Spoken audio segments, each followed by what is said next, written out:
For all your posturing, all your little speeches, you're nothing but a common thief. I am an exceptional thief, Mrs. McCain.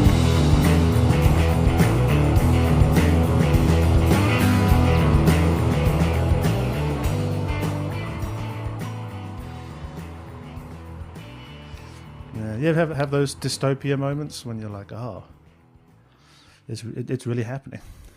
Well, I thought we were going to have one about 2 years ago. And then it was... Well, no, I think that counts. I'm talking about smaller things. Ah, okay. Like I was in KFC the other day. Okay. Because I wasn't doing well. It's food that And you can hate yourself. Yeah, like sometimes... Whilst eating. Like my form of self-harm, I've realised, is I just harm the insides with food. And, where no one else can know. When no one gives you a hard time. Unless you do it for a long enough time, and then everybody knows. But I managed to reel it in just in time. So hot tip for people at home. And on the menu screen, hot and spicy KFC tip. Now we're saying tip too much. On the menu screen, which it is now. Yeah. You know how instead of a menu to read, it's like a rolling... It's just a TV that changes. It's a rolling trailer for the food. They fade in and fade new things in. You got to wait 5 minutes for the one you saw before to come up again and realize you don't want that. Yeah. It makes me... Yeah, it gives me that old feeling. It does. You know? There would be kids in the world who didn't know that menus used to just be either stationary... You know... The QR code to get the menu at the restaurant, gross and weird, but whatever. And on one level, you're like, why is this bad? And then I saw a tweet that brings it up perfectly. No romance. There's no romance. You can't hit on the waiter. No, there's no romance when you both sit down at a restaurant and pull out your phones to look at the menu. Like, oh, what are you going to have? That is true. The cultural language of holding a phone is still too... singular. Could you imagine it's sort of a douchey move for the date to be like, she'll have this, and this, and I'll have to choose your date's meal. Even if you know the person, it's kind of a douchey move. It's even more douchey to just QR scan, order 2 things, and put the phone down, continue your conversation.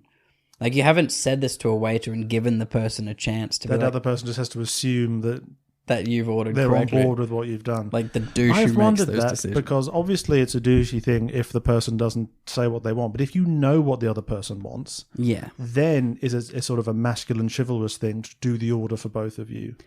Yeah, I think it depends on the relationship every time. If it's new dating, that's fucking weird. Yeah, it's a bit. Wait at least a month before you make an order for somebody. Yeah, it's too old timey. It is old time is normal and fine, but now it's too. And then to be chivalrous, your options are you do both the orders once you know what the other person's order is, or you have to let them order first. See, letting them order first is a perfectly easy thing to do. That's the safest option, and frankly, is what I would recommend to. We're turning into one of those alpha podcasts. Guys, when you're at the restaurant... This is Man Talk. Welcome back to Man Talk. Here's what you got to do. Let them order first and just don't be weird about it. Why do those podcasts never say anything like that? Not that I listen to them. I just listen to the critiques. I didn't know that those podcasts existed. They're never like, guys, if you want a girl, you got to stop listening to us to start with because we give all sorts of terrible advice. And you got to just let them order their food and don't make a big deal out of it. It's fine. And don't moan about scanning a QR code for the menu because it makes you sound old and weird and we all hate it. But that's not what we're talking about right now. You're meant to be focused on them. I do a great alpha podcast. From my perspective... Called Just Be Normal, dude. Just be cool, man. Just be cool. Just chill. Welcome back AF. Welcome back to Chill Dudes. We're here again with the turtle from Finding Nemo. My perspective on the QR code thing is because I take my partner to restaurants and when we're out, whoever's paying this time will scan it and we'll both go through it at the same time. Okay. You don't both have to get your menus out. Yeah, and you're sharing a phone. We're sharing a phone. Yeah. And so it's not that fancy of a restaurant then if you're both able to sit on the same side of the table. Well, we can sit opposite a table and still pass my phone to her or her phone to me. So you take it in turns. Yeah. Then what's the other person doing when the other one's looking at the menu? Looking at the restaurant, drinking my sweet Pepsi. Just stare. Just possible to go through the menu and be like, oh, this looks nice, and show I'm like, yeah, it does look really good. You should get that. Oh, I guess. No, but I thought you hated baby corn. No, I never said that, but I swear you said that at least once. That's why I don't put it in anything I cook at home. And since that conversation, I've put baby corn in about 4 things. No complaints. I guess that's kind of nice, but it kind of feels like, coming back to the dystopia thing, like a couple of people living in that bunker in the future in Terminator. They're like, do you want rat or mouse? Sometimes it's nice to decide whether you want rat or mouse. Like, I feel like we're splitting hairs. I think in the dystopia decline. thing, you don't get to choose. If there is a No, cook, you don't. But if there you is did, a cook for your it would be settlement, nice. It would be nice. My dystopia moment is I was in KFC, Okay. and on the light-up menu, it said, your health and well-being is our number one priority. I thought, I'll stop you there, KFC. I'm not sure it is. Well-being, maybe. Well, well-being's even worse, I think. Health. We want you to do KFC and then meditate. No. And it said, Do KFC. your health and well-being. I'm doing KFC. I'm doing it, y'all. And you do it, don't you? Well, it is an experience. It's very much. You're always loving it while it's happening. Very- And as soon as you finish that last morsel of KFC, you hate yourself. Very much the opiates of food. Yeah. This was very, very temporary excitement, and now it's... You ever look at it for too long? No, I choose not to. can't It look. goes inside me Yeah. quickly, and then I hate myself straight afterwards. It's not something you can bring all 5 senses to. Is there fast food that you don't hate yourself for consuming? Like, KFC is the number one where you're like, this was a bad idea. You feel grotty Yeah. afterwards. Great while it's happening. You can't not hate yourself after fast food if it's fast. That's true. Because That's as true. humans, food has to have a certain amount of time and ceremony and ritual around it. Yeah. You can have the exact same ingredients, but if you But you spend 45 minutes cooking it, If you you're going to feel spend- good about yourself. if you fry that chicken at home yourself, you feel great afterwards. What if you I get fast hand-cut food but those at a chips. place where it's really busy so it takes ages? Would then you feel better This is about what we call the worst of all worlds. Where you hate yourself and you're late. And it said, your health and well-being is our number one priority. We have implemented new advanced cleaning techniques in order to keep us all safe. I'm like, oh, that's what they're talking about. And then below that, it said, due to supply line shortages, we have run out of lettuce. Yeah. that? This- That you know- could be a thing that you would see in a post-apocalyptic Just like, when world, you though. feel like you can start to see the cracks showing in the world around you. The government is telling you that they care about you, but also we don't have this. Well, the other one I saw in amongst the trailers for the film we're going to talk about today. Hello everyone, welcome to Exceptional Thieves. This is a podcast where Isaac and I review and rewrite movies. I'm Sam, I'm Isaac. and today we're going to be talking about Jurassic World Dominion. In the trailers, watching that, What before trailers did that- you see? Because I got a don't know. buzz. I got a light year one. I don't even remember what the other trailers were. This was an ad by Oh. Suncorp. Did you see this? No. For our international listeners, Suncorp is a bank in Australia. We do have some UK listeners, I'm pretty sure. So, yes. I So don't doubt it. There's a bank ad, and they're saying, because everything's so crazy and everything, we're building Resilience Road. Oh, the Resilience Road thing. And I don't fully understand what it is they're doing, but the line in it that got me was, with the increasingly unpredictable weather, we need houses that can withstand rain, hail, flood, and wind. And that's why we are supporting Australians to recover faster and get... Oh, hang on. So now it's only 2022, Yep. and the bank's already going, look, climate's fucked. It's only going to get worse. Let's start building houses that can withstand incredibly frequent and worsening natural disasters. Yeah, Get a loan from us or something. they can I'm be like- resilient. I thought that's like a historical turning point. That in this bank the bank ad, decides. they're like, look, climate change, obviously real. It's literally like happening. We had another once in 100-year flood just this year. So I guess let's do what we can to minimize the damage caused by this inexorable decline. So, and I'll tell you what, talking about the end of the world, that's what this movie thinks it's about, isn't it? This movie does think it's about that, And it's not. Should we talk which about it is one of the stretches I don't love. We should talk about it. Let's Actually, just talk yeah, about we it. should talk about it. now? Yeah. So, Jurassic World and everything. Jurassic World Dominion. Dominion. Not Let's bad. start right there with the title. Yeah? Is it a Dominion of anybody? Well, I guess what they would say is since the falling of the kingdom at the hands of lava Yeah. in the previous So film. now lava has a dominion over the world? No, lava has dominion just over that island. Okay, well, yes. But that was a kingdom of dinosaurs. That hath fallenneth. Yep. Due to the ravages of the volcano they built the park on. We've done that. We've done that. Yeah, apparently that was a We've done that. unforeseen thing. I'm gonna move on. Okay, cool. I'm gonna move on. Because we haven't talked about that film at all. Yeah, if you want to go back 3 years, it's our third episode. Jurassic Is our Fallen Kingdom. Jurassic World Fallen Kingdom. Yeah, and personally, I find it a bit hard to listen to because it's just a different vibe. Yeah, I'm angrier, and I'm still angry now, but I think I'm more in touch with it. Okay. It's more processed. I feel like I can hear myself more now. And isn't that all of life? Just Constantly hearing yourself? constantly hearing what you were like 2 years ago, and being like, oh. Yes, it is. That's why most people don't record it, so Imagine they if never have someone's to life listen. wasn't like that. I think that is the case for a lot of people, and they normally end up in positions of great power. Because they just charge ahead at full speed. No, And normally end up building dinosaur parks and stuff. But yeah, no, we did that. Okay, so we did that. Yeah, and I went back and rewatched them in the last couple of days, actually. So did I.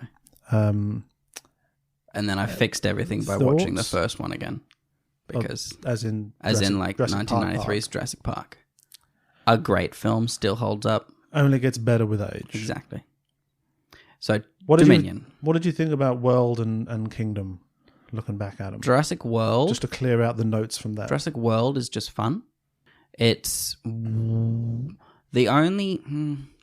Yeah, I don't like Jurassic World in that they create a new dinosaur to be the bad guy. That's the Yeah. thing of that one. Like, yeah, the Indominus Rex is nice and scary. It's awesome. But what made Jurassic Park great is that its human error is clearly what causes the meltdown and several people die. Yeah. Whereas in this one, like, their own fucking pride and shit, they build this thing. It's their fault.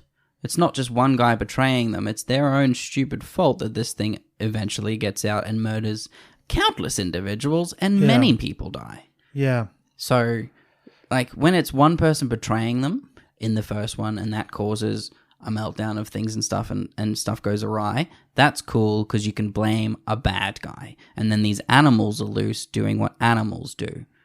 Well, I think you Whereas can this- blame in this, a bad we're guy. supposed to love, nearly. You mean Jurassic? In In Jurassic World, World, we're supposed to like Bryce Dallas Howard's character. you know, But it is her fault that this happens. That is a very good point, and does also form the foundation of my critique of that film. My main problem with it is, in every other one, well, The in all the bad other ones, guy gets eaten, gets eaten. There's a fucking idiot who goes too far with dinosaurs. Because dinosaurs is like KFC, you always end up going too far, and then he gets et by And a in that dinosaur. one, Vincent D'Onofrio does get et, and he is the douche. But he didn't make the. He didn't make him. He was just the to being a super dickhead. intelligent- Yeah. So yeah, he deserved to get eaten, but so did the person who made the bad one that killed many, many people. Yeah. And yet she is now the hero of the story. That's what I kind of realized. Even she wasn't in the lab putting it together, but I realized just how much anyone who survived that event that had anything to do with it should be in jail. In prison. They should be in prison. Mm-hmm. Bryce Dallas Howard, whose character makes no sense the whole time, isn't a consecutive character between films, which we'll get to, even though she seems like a lovely person So much time has gone. and does a great performance. Don't even get me started. So much time has gone past. So all the changes happen in the interim. She's so grossly negligent in a way that I hadn't really pieced together when I watched that before. Like, oh yeah, you oversaw this whole thing, and like hundreds of people are dead. Hundreds of people have died and in been the most, horrifically wounded. in the most gruesome way imaginable. Hundreds of people have died. Thousands of people are traumatized for life, and you were in charge of it the whole time. And what does she do after that? Devote the rest of her life to protecting, wait for it, the dinosaurs. They never show her doing anything for the Jurassic World Victims Fund or anything. of which there would be. Yeah, well, there's some mention of class action lawsuits and stuff. Fair enough. In that thing these movies love to do, which is let's just open with 2 minutes of news anchor explaining everything. In Dominion, in just the laziest. I'm meant to be less angry now, but in just the laziest way you could possibly tell the story. Did the CGI in the first 2 minutes of Dominion make you upset? All the news footage during that thing, all of the CGI in that footage was terrible. It was like someone had made it at home on their computer and then sent it to the studio like, hey, you should start your film with this. And they're like, yeah, we love it. Let's not change anything. That might have happened. And what's funny is this movie got delayed by COVID as well. So they've had like an extra 18 months to not decide to fund any touching up of anything. Yeah, it was weird. But yes, everyone involved in Jurassic World should be in prison, especially Claire. But then also Claire's sister and brother-in-law who send those 2 kids to stay with her for the weekend. Mm-hmm. How about you go with your kids to the killer dinosaur They're getting a park? divorce. I don't care. Yeah, but they needed the kids to be away while they finalised the paperwork. And so they go on a holiday to their aunt. Well, send them to this very safe park where no one has ever died. Don't send them to the killer dinosaur park, which the only other time it's happened everyone died, to stay with your sister who you know is a busy executive who doesn't have time off. So I was frankly on Claire's side more rewatching that story. And it's just like, oh, you haven't seen them for years. Yeah, you be there as well. Anyway, small note. Everyone makes fun of her, obviously, because she's wearing high heels the whole time, and it is funny. She doesn't even take them off, and she's running away from a T-Rex. Yep. And what I would say is, if I was someone who wore high heels to work, and I worked in a killer dinosaur place, I'd probably have some runners. I would also probably have evolved not to wear high heels to work if I was working somewhere where my life could be threatened at any point. I'd have some runners in my locker or something. Because I'm like, you know what? If we're honest with ourselves, we're probably all going to have to run at some point. Aren't we? But it's possible to look professional and not have high heels. Mm-hmm. Boots. That's about it, I think. I mean, I'm no women's fashion expert. Yeah, but boots. They're very practical. Yeah. Very practical. She should just be dressed like Chris Pratt. Like go with... She does run a zoo. Be like Indiana Jones in The Office kind Terry of thing. Owen doesn't walk around in high heels and a dress. Does she? She runs a zoo where people can get eaten. I'll tell you what, if there ever was a Jurassic Park, you'd never get the Irwins out there, would you? They would be loving that. It wouldn't turn into a Jurassic Park. Everyone would be fine. I think they'd just be like, now look at this guy. He's real big. Oh, now, here we go. Crikey. I tell you what. I love how much Robert Owen is turning into Steve. Yeah, and I hope he's okay with it on the inside, because if there's any part of him that's not, he's just going to have to like strangle that part of him, and never let it out until one day he like snaps. Disappears on a hot air balloon ride or something. What? I'm not saying he dies. He just like parachutes out, and they're like, "Where do you go?" Oh. And then you just never find him. And he lives a peaceful life on Vanuatu. Yeah, or in Argentina until Magneto finds with animals. him. But yeah, I reckon if there was a big Jurassic World event and all the dinosaurs got released, one call to the Irwins, they'd have it wrapped up within 6 months. Yeah. Actually, that is another thing that we hate about this movie. Okay, Jurassic World Dominion. Okay. Is that less than 200 dinosaurs escape. Like, actually escape. At the end into of the northern area of the US. Yeah. The US is very militarized. They'd wrap that shit up in 3 days. Well, I think, and we may have said this on the review of the other one, but this is another one. This is another movie that just has to pretend it lives in a world without drones. True. Because in a world with drones, again, this is not... But yeah, 3 days. This is not a problem. There were, during the auction scene, a lot of them rushing dinosaurs away in trucks. So yes, other countries, other people do have dinosaurs. Were they rushing them away before the end of the auction when all hell broke loose? Yeah. During that montage of them auctioning, trucks are taking off. At the end, when the dinosaurs are leaving, 2 more trucks are driving away with their dinosaurs and stuff. And I'm pretty sure we made this point before as well. Surely all these animals have quite a long life cycle. So the time it takes to like create a population, like there's a reason we're moving heaven and fucking earth to get like a 5th rhino going. It takes a long time to get these big animals to do anything. So it would be so long before there was a population of dinosaurs at scale that causes a human, could, like a civilizational move threat. to the next country. And this is 4 years later. And is somebody it only 4 has years? created... Big cicadas. Okay, so let's let's talk about Jurassic World Dominion. I think that's all I had. Watching Kingdom again, didn't hate it as much as the first time I saw it. I never hated it as much as the first time, but it's still not good. There's one good shot in it, which is creative, when they go over the cliff in the ball, which should kill them, but they don't, into the water. And there's one long shot all from inside the ball. And so they're looking up and the water comes up, and then Chris Pratt swims down to them and shoots through the glass, then swims away, then swims back. And it's like a one long take. It's a one long take, so obviously that's the one Sam bloody likes. But I was like, oh, that's actually... long takes should be used more often. That's a cool and inventive way to do that moment instead of like the most boring option. Yeah. And there was a moment like that in this movie as well, which does a lot of heavy lifting in terms of liking the movie, but it's really about it. There is also some very terrible editing in this movie. Now, Isaac, did you like Jurassic Park: Dominion? I did. I Okay, don't like it as a movie. Okay, what do you like it as? Fun. I had a good time watching the dinosaurs. Watching the dinosaurs in what? Watching the dinosaurs. In a thing. It's not a good movie, but I had It's fun. not a good movie. It's not good. Okay. Well, I'm very surprised because you have been hyping this up. I was excited for it to be great, and I loved the dinosaurs and the scariness, and actually the last third of this movie where they actually go to Jurassic Park. Jurassic Park. That shit, fucking fantastic. Loved it. Proper scary. That's what it should have been from the get-go. But all of this Mission Impossible movie at the start, and...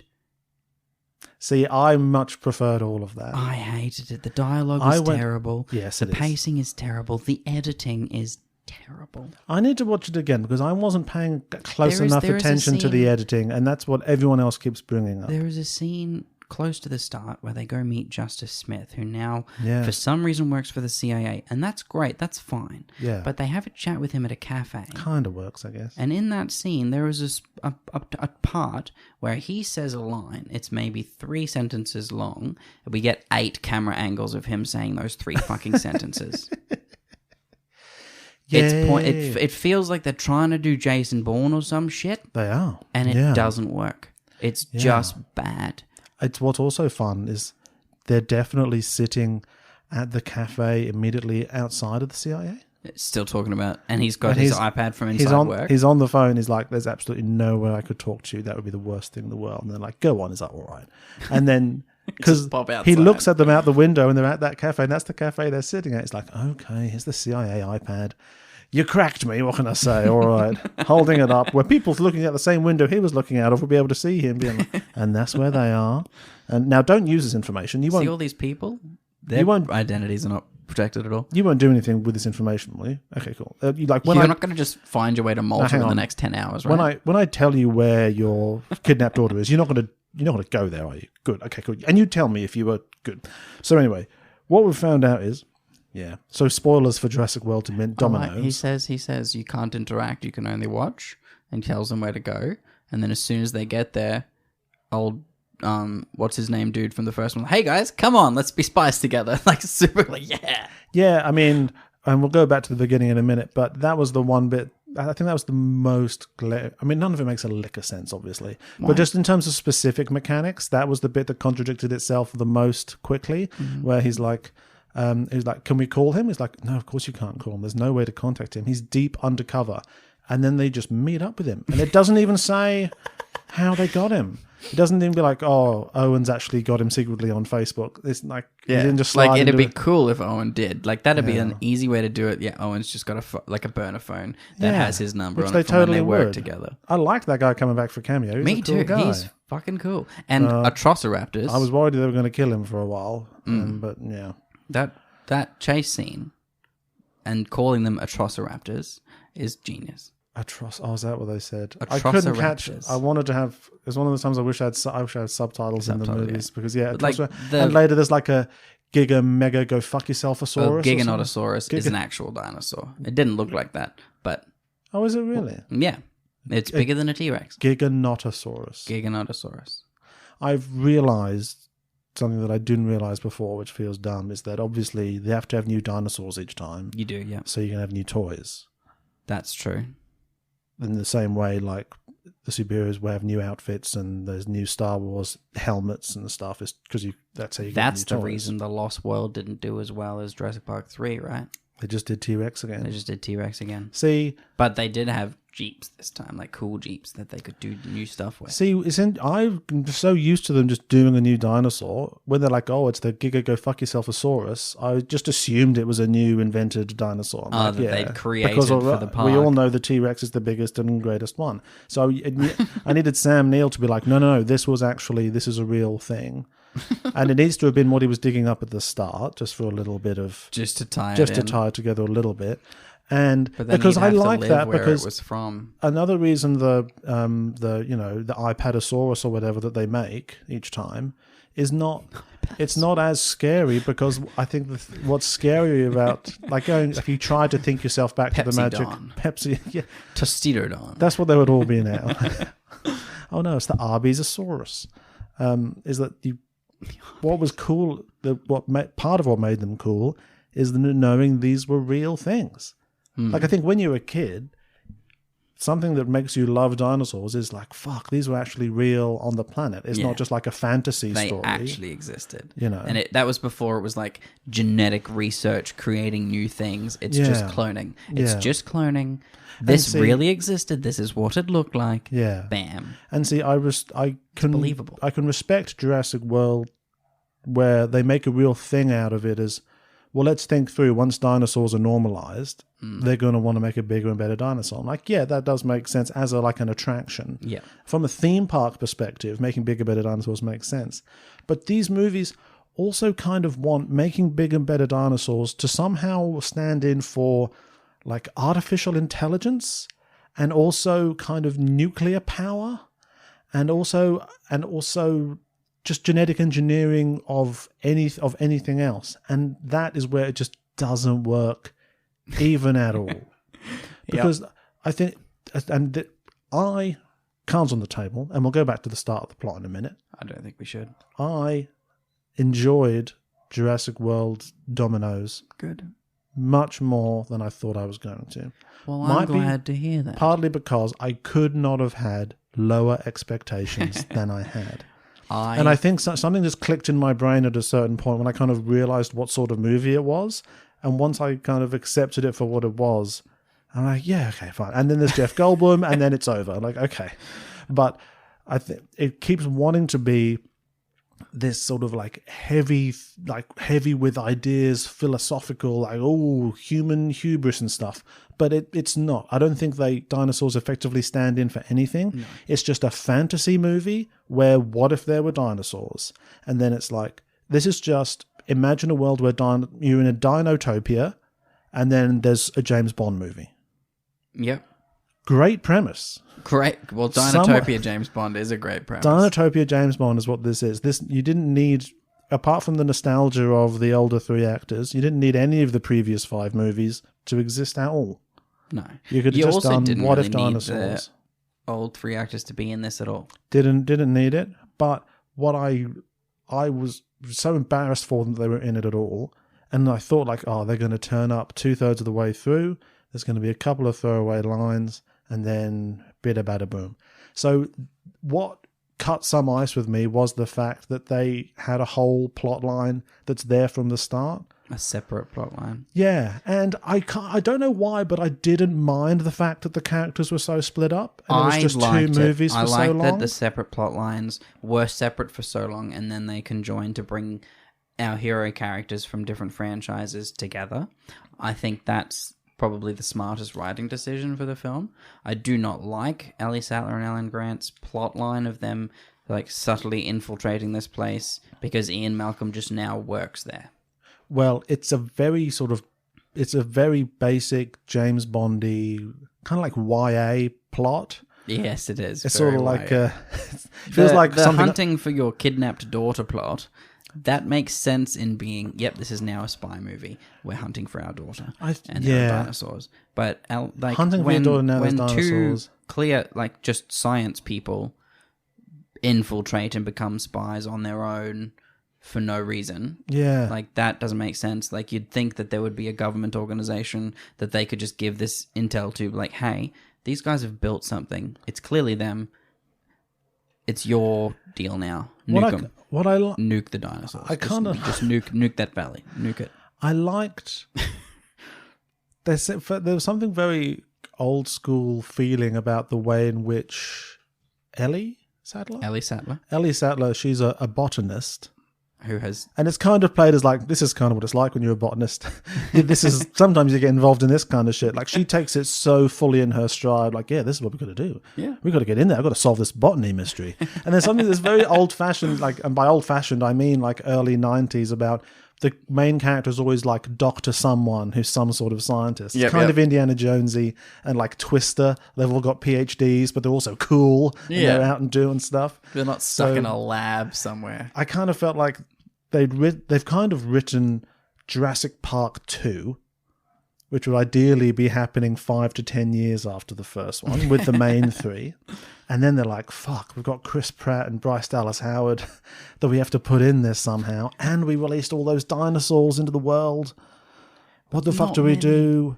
Because in a way, this movie is a real failure of imagination in that they set up now it's Jurassic World because the whole world is dinosaurs. And I kind of respect that even though it's not well executed. I'm like that's the thing that softened my opinion on Jurassic World. It's like, this isn't a good film, but it's doing something. It melts the Jurassic Park island to the ground, and then it releases 100 dinosaurs into North America. Credits.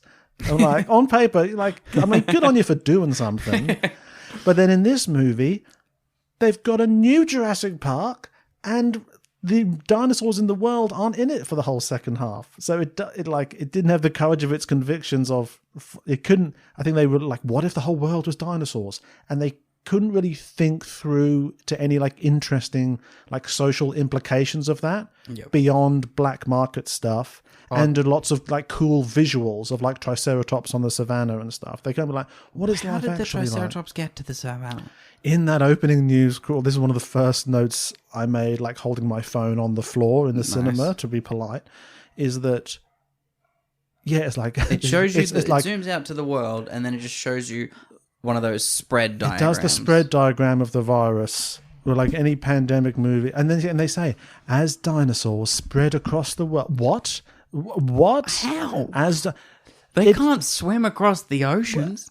What do they... And these were all the questions we had at the end of the last one. It's not like dinosaurs send out spores. I think we spent a long time at the end of the last review like, what the fuck do they think is going to happen? Because they're playing this like it's an apocalyptic event, and it's not. It's just a bunch of big animals. They're going to kill a whole bunch of people, which our main characters are pretty directly responsible for, because they just smashed the whole place open instead of alerting the authorities. But like...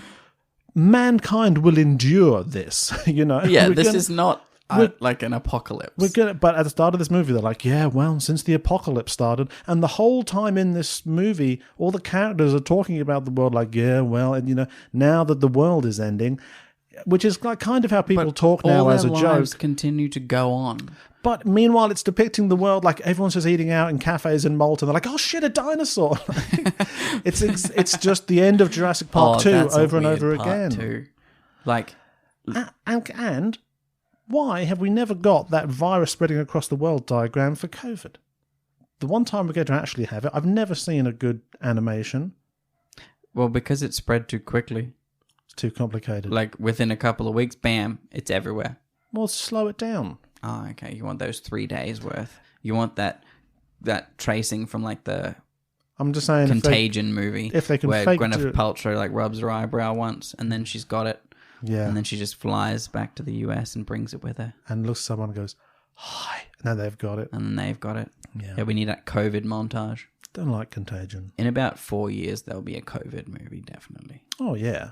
Yeah, but you got to give it a minute. It'll be in a tasteful 4 years. They'll make the first 9/11 movie was 2006. Holy Jesus, which is pretty crazy, really. Still feels too soon for me. Yeah, it's kind of weird. Like you can make movies about disasters that happened in like the 80s, like the United 93 movie. Oh, I think I watched it once, but like that's the kind of thing that is I'll watch the most gruesome horror movie you've ever thought of. And I'm like, ugh. But and then I like- just go to bed. But Yeah. something real. And then I'm fine. And then I'm like, yeah, well, it's a movie, isn't it? So at the start of this movie, the dinosaur pandemic has spiraled out of control, resulting Over in 4 years. resulting in a small black market in Malta. Yes, there are government organizations set up. This new place that's not InGen anymore. It's called Biosyn, Biosyn. but they call it something. They say it Biosyn.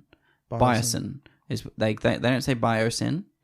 It's Biosyn, I think which I hated. For everyone who said Biosyn, I'm like, no, it's Biosyn. Yeah, I know. Yeah, sure. I know what you mean.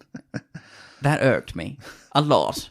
And their logo is terrible as well. It seems of the two of us, you were much more vulnerable to being irked throughout this movie, and I did not expect I wanted that. it to be so good. I Yeah. love dinosaurs. We had different levels of expectations, and it exceeded mine, and I'm it didn't glad. reach yours. I'm glad. The It's final a third. it's a healthy 4. It's a respectable 4 out of 10. It's not a 2. It's not a 7. So yeah, Biosyn is in charge now of rounding up the dinosaurs that they can find. Yeah. But for some reason, there are illegal breeding places all over the world where they're breeding dinosaurs for some reason. See that would obviously definitely be happening. Yeah, if somebody could get 2, Yeah. force them to breed What I once, what and I then thought- incestuously force those things to breed continuously. Well, what I thought this was going to go into more, especially at the start, which it didn't, and I was disappointed, is like I think one of the People going to prison. if only. Yeah.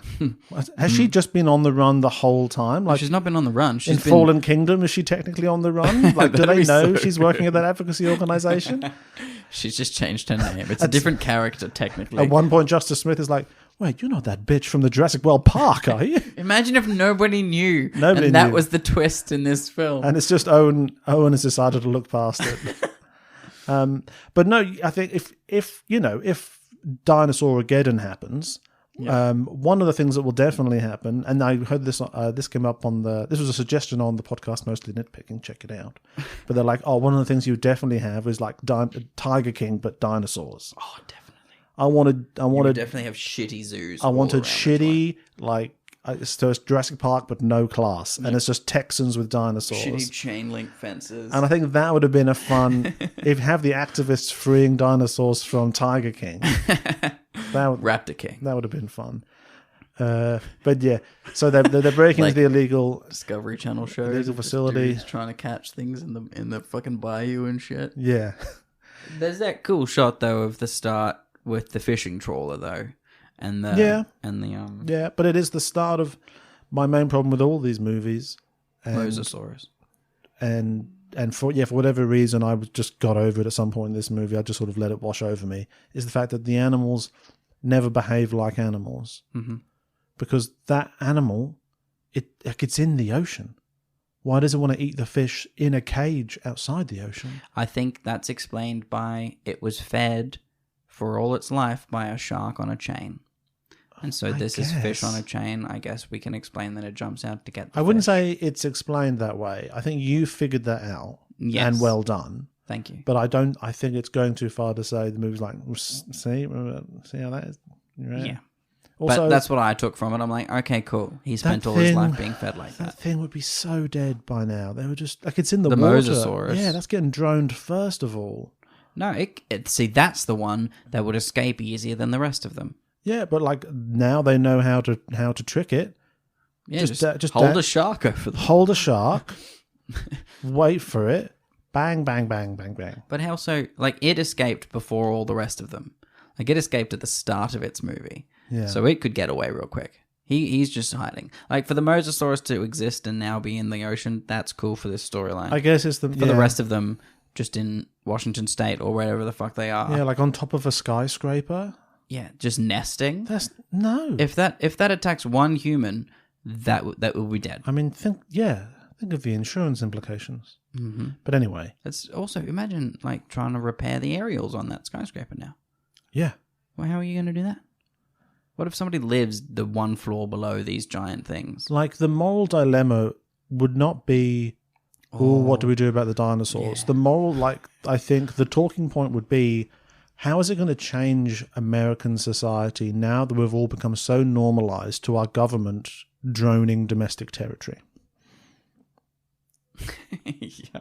Like, that's It's the shift the that would movie happen. starts with this news thing about, so 4 years ago a nuke went off in the northern. Remember that We don't know time? what happened, Remember the but time when a they big nuked- explosion happened. Yeah. We think it was to cover something up. It was just going to be a veil for more tyrannical overreach, where the government will just like drone somewhere where there's a political opponent. Like, oh, I thought it was a dinosaur in there. Sorry, Yeah. thought there was a dinosaur. So weird. On infrared, it looked like a dinosaur, but it was actually just a big costume. So for the 4 years, Owen, Grady, what's her name? Claire Danes. Dallas Howard. Yeah, Claire Dallas Howard and Owen have adopted the clone child. They haven't. They've just taken her. They've stolen the clone child and are Kept her raising her in off-grid. secret somewhere in Alaska or the northern of the US somewhere. The High Sierras, does it say? It does say think it might Sierra say that. Nevada, so not even that far north.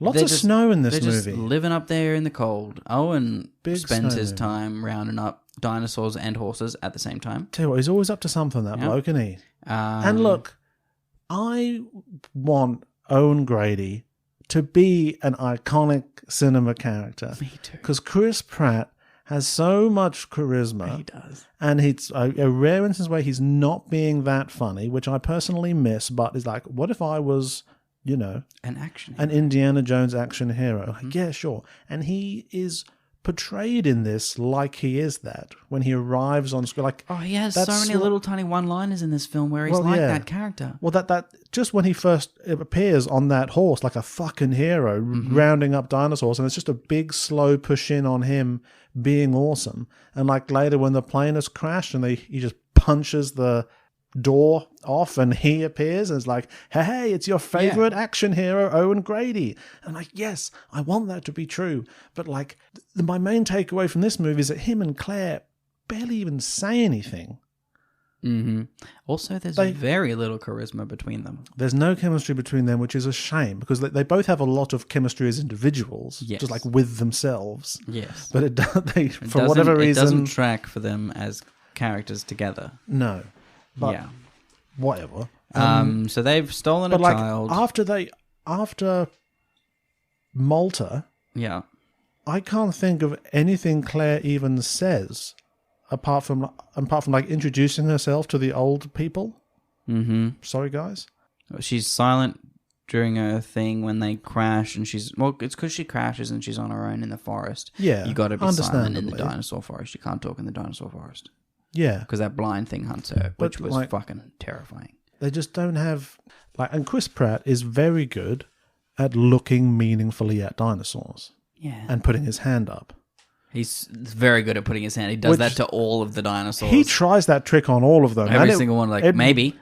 yeah, like You're bigger than the last one. he's got a T-Rex on both sides. Like, steady on now, lads. Hey. Well, actually, that's a and like, Carnotaurus or Ceratosaurus and Okay. a Allosaurus. okay, he's got a T-Rex on both sides, and he's like, I'm gonna try the hand thing, and it works like 80% of the time.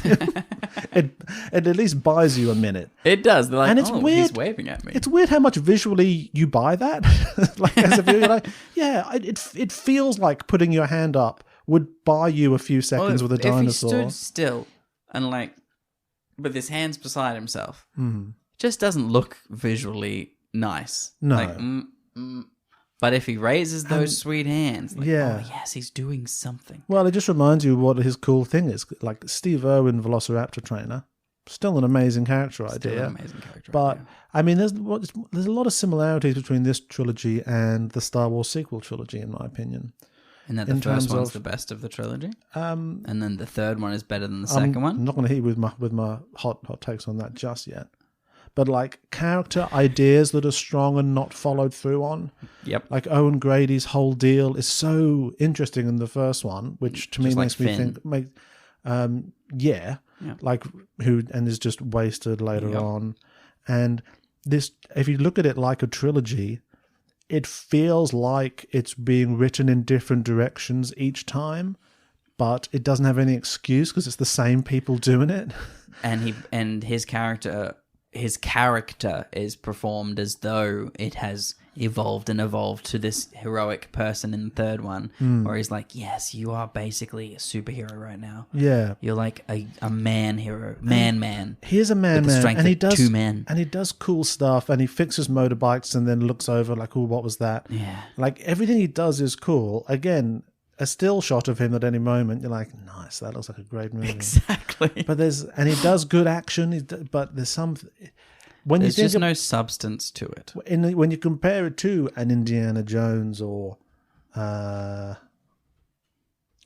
on. The Mummy movies, Brendan Fraser in Brendan the first Fraser 2 and the Mummy, movies. excellent comparison, yes. And there's lots of, weirdly, quite a few Mummy elements in this, I feel like. Quite a few 2017 Mummy elements. There's for some reason a lack of substance to what he is that those other characters manage to conjure. Yes. And I think it's a writing thing. It's definitely a writing thing. Because There's you think so much bad dialogue in this. Chris Pratt could get a charismatic character out of an oily rag. And he does in many films. But anyway. He's a very good actor. So they've stolen a kid and they live in the snow and the forest, and for some reason Blue finds them and lives there too. Poor old Blue. And she has a child. I tell you what, those first 2 movies, Blue is doing all of the heavy lifting on her team of shitty people. Yeah. Like, they just are consistently failing, and Blue comes in to sort it out for them. Both times. In the first movie, Owen asks Blue and all of her pack to fight the T-Rex, or whatever it is, the Go Fuck Yourself-osaurus, and they all get killed. And at the end, Blue has to just run off and be alone now because all of her friends are dead, trying to help Owen. And in the second one, they're about to die, and Blue has to come back and like, oh, right, fuck, and totally beats the dinosaur herself and like rides it down onto the horns and is like, yay, I did it, and then runs away. And then in this, she's like as soon as she says hello to Owen again, her kid gets kidnapped. Yeah. Like, I do like that they leave her at home. She doesn't have to come on an adventure. She just gets to stay there angry. And just grieve for her child the whole time. Why Blue was so aggressive towards them for this whole film. I'm like, she's a mother. Well, also, these 2 have never done anything for her. Exactly. That's true. Owen is he's 0 out of 10 for his ever being able to protect her from anything. Yep. Every time he's with her, she gets shot by somebody. In the first one, the bad guys are like, we've put all the velociraptors in Hannibal Lecter masks and we're going to use them to go do a crazy plan that will probably kill us all. And Owen's like, guess we're going to have to do it then. and he works with the bad guys. I'm going too. Yeah. If you're going to kill them, you're killing me too. And so... One thing I don't understand about that first film is they're there and the Indominus Rex... I don't understand that either. Comes into the clearing... And then this dude with a bazooka just watches it for a while until it's leaving and then shoots. Nah, first thing you do, you shoot that motherfucker with your bazooka. People are so strangely reticent in all these films to shoot a dinosaur. Shoot a dinosaur. You think that's what the film's going to be about? I think shooting dinosaurs. That would be my approach. I mean, I'm not a gun person, but there's a certain point where you got to shoot that fucking dinosaur. Yeah. You've got to try. Very few dinosaurs in these whole films get killed. Yeah, like they suffer tremendous prolonged cruelty that is all shown on screen. Yep, but they don't die. You can't kill them. You can only kill Which the in a evil way ones. Is sad. Yeah, you can only kill the evil ones. Yeah. The ones that are evil. Yeah. Not the T-Rex. He's a goodie, and he's been a goodie for a long... It's gone to the point for me when I was watching this movie and a big dinosaur appears and the heroes are there, and in my head, without even thinking about it, I go, oh, thank God it's the T-Rex. No, it's fine. No, he's or fine. When you see a big dinosaur about to attack the heroes, you're like, oh, T-Rex is coming. He's going to save him. The T-Rex has been pro-human the whole time. He's very much the Barbossa of these films. He joined our side ages ago. I like that he is the villain for the first 2. Yeah. But it's not even, they're not even the villains. In the first one, they're just animals doing what animals do.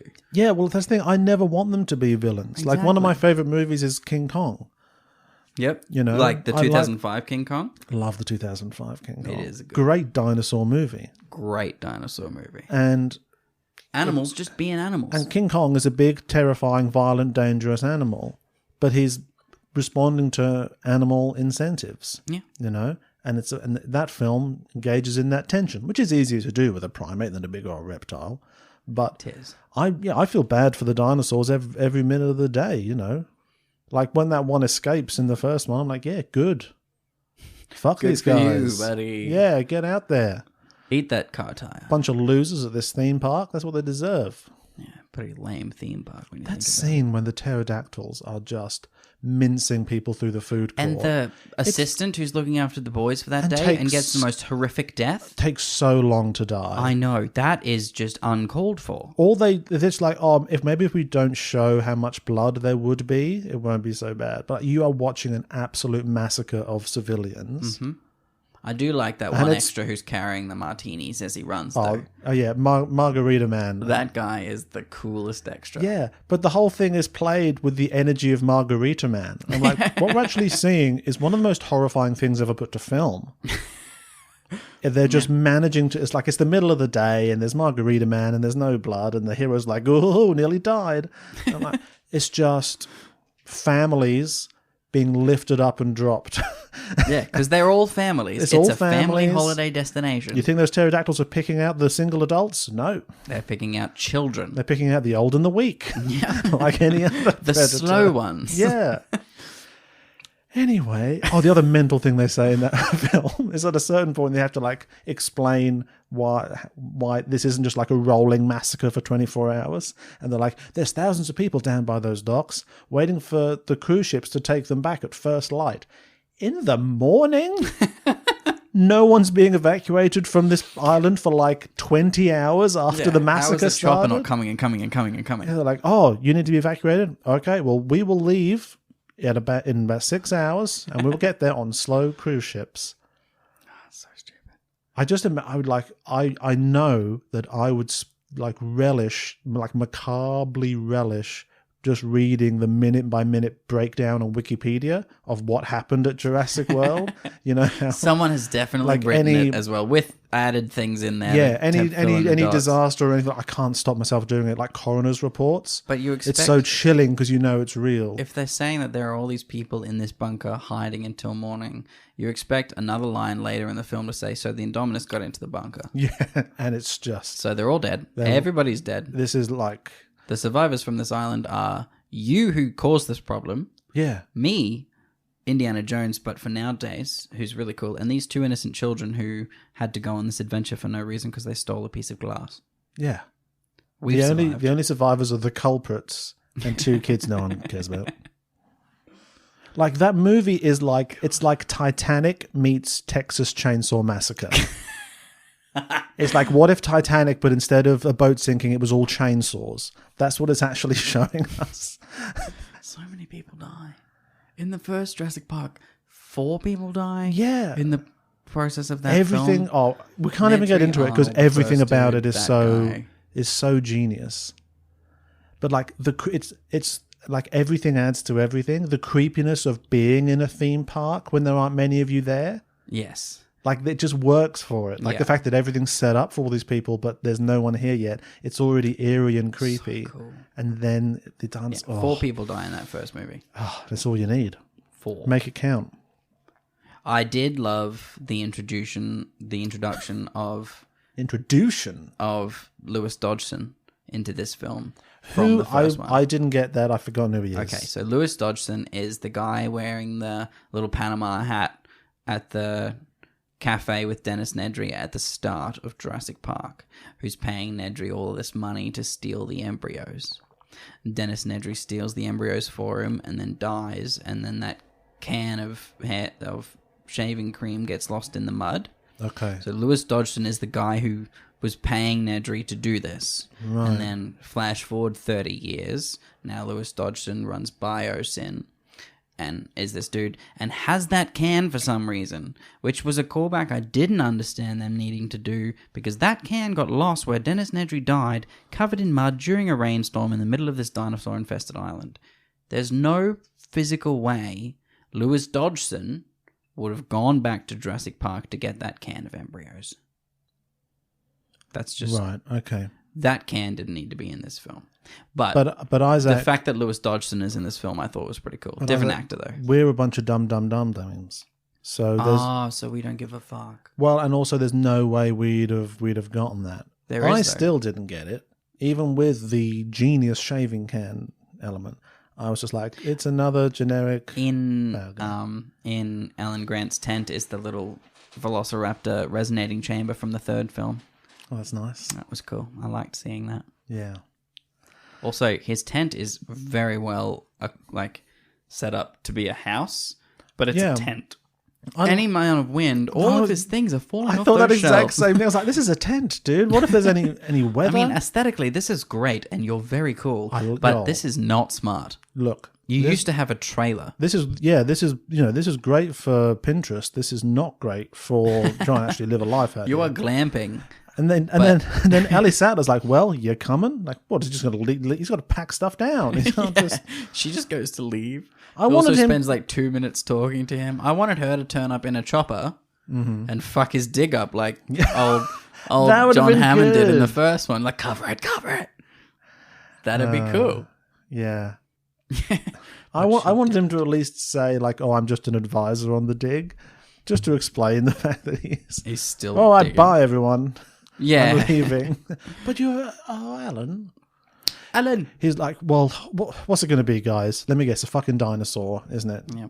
I mean, look, I know we don't like to say this, but when you've seen one, well, not when you've seen one, but when you've seen 5. When you've been attacked by many of them, you don't really want to go back. When you've gone back once. When you've seen 4 or 5, you've really seen them all. Another time. And when you've seen them moving around like a big dead one. But I guess... doesn't pack the same punch. I guess if it's a Jurassic World instead of a Jurassic Island, going back isn't much of a deal anymore.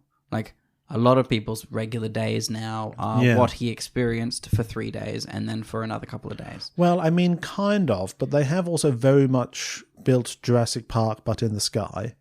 And Elliot was like, let's go to Biosyn. Like, oh, what's Biosyn? Like, oh, they're the people that who are rounding up the dinosaurs, who are making locusts and everything. But then they've made these giant locusts. And he said, like, right, but it's not a Jurassic Park, though, is it? No. And they're like, no, of course it's not. We're all underground. Like, this is totally different to Jurassic Park. Are you sure? 'Cause it seems like a big trees area full of dinosaurs, and then a big building in the middle of it that we're all in. That I feel like a dinosaur could come and fuck up. I'm not in a Jurassic Park, am I? No, don't worry about it. It's still a Jurassic Park. It's still definitely a Jurassic Park. You know where they could have? You know where you could totally physically do this? It was a place I've been in Tanzania, the Ngorongoro crater, which is on the Serengeti or Serengeti adjacent, and it's a big fuck off volcano crater, and I don't know how big it is. It's something like 50 kilometers across, and it's surrounded by a steep caldera edge which you can drive down, but it's fully got elephants, lions, rhinos, all these animals in there that can't really get out because it has naturally formed all these cliffs, and every so often they'll see elephants coming in and they're like skidding down this hillside, and once they're at the bottom they're always like, oh, then we'll just stay here now, not going back up that's bullshit. So they are totally natural, not in the Dolomites mountains in Italy, not in a million years, but aesthetically.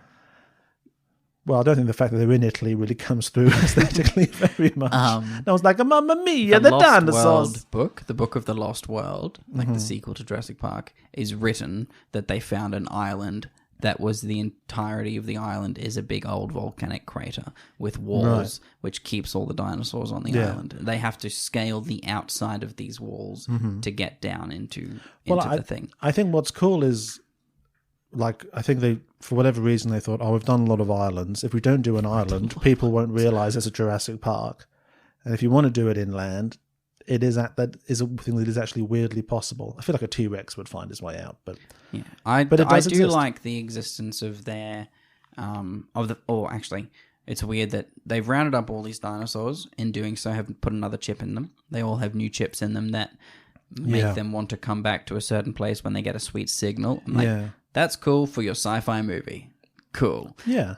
The fact that they have a signal that makes the dinosaurs not want to fly above a certain amount of of sky. Yeah.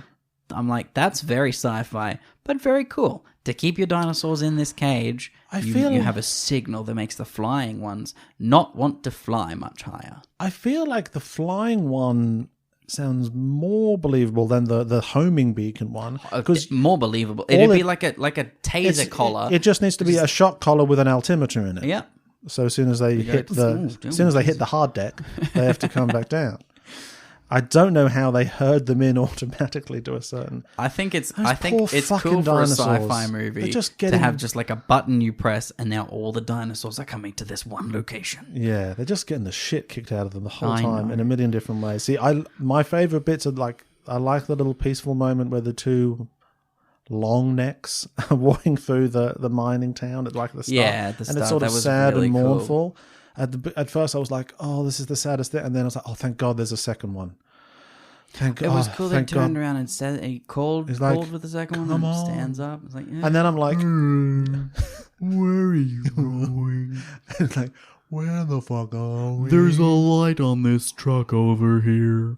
I'm going to follow it. It's fucking freezing here. We're warm-blooded but have no fur. Yeah, well, they should talk like that in Land Before Time.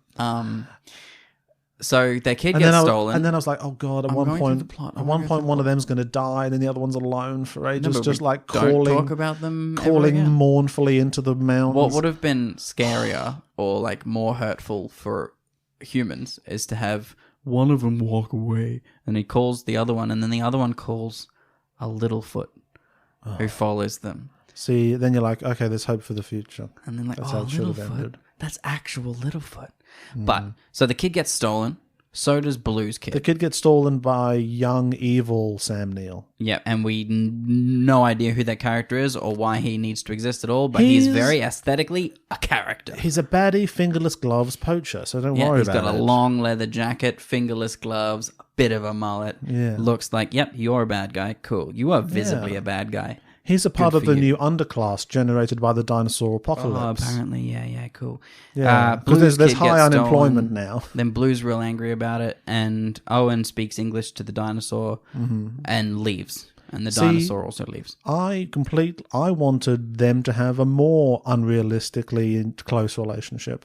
I wanted him to be able to hug Blue, yes. Yeah. Ride Blue. I wanted Blue to come up to him at the end and like touch her nose to his hand and be like, I understand, in a little dinosaur voice. I thought it was going to happen at the end. I'm like, okay, cool, now we've reached this point. But no. The fact that Blue just looks and that is the single instance of restraint in the entire film.